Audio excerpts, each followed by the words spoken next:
రేవంత్ రెడ్డి గారు ముఖ్యమంత్రి అయ్యారు. రేవంత్ రెడ్డి గారిని ఉస్మానియా యూనివర్సిటీకి రమ్మని అడిగాం. మా వీసీ గారు నేను వెళ్ళి అడిగితే వారు వస్తానన్నారు.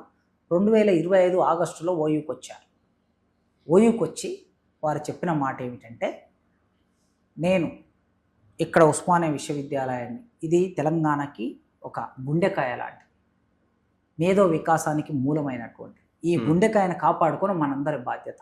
మీరు ఏం అడగలేదు వీసీ గారు, మీరు ఏం అడగలేదు, కానీ మీరు అడగకపోయినా నేను ఇస్తున్న 1000 కోట్లని ప్రకటించాను. ప్రకటించి వారు ఏమన్నారంటే, డిసెంబర్లో మళ్ళీ వస్తున్నా, నేను ఆర్ట్స్ కాలేజీ ముందు సభ పెడతాను, 1000 కోట్లు తీసుకొని వస్తానన్నా. అన్న మాట ప్రకారం డిసెంబర్లో వచ్చారు. 1000 కోట్ల జీవోతో వచ్చారు. ఆ రోజు జీవో ఇచ్చారు. ఇచ్చిన తర్వాత మొన్న మార్చిలో బడ్జెట్లో కూడా పెట్టారు. ఇప్పటి వరకు ఇంకా యూనివర్సిటీకి సంబంధించిన ఆ 1000 కోట్లు ఎలాంటి ముందు వెళ్ళినట్టుగా లేదు. అందుకే మీ వేదిక ద్వారా, మీ ఛానల్ ద్వారా ముఖ్యమంత్రి గారికి విజ్ఞప్తి చేస్తున్నాను. నేను ఏదైనా సరే ఒక్కసారి అనుకున్నప్పుడు వేగంగా చేసేయాలి.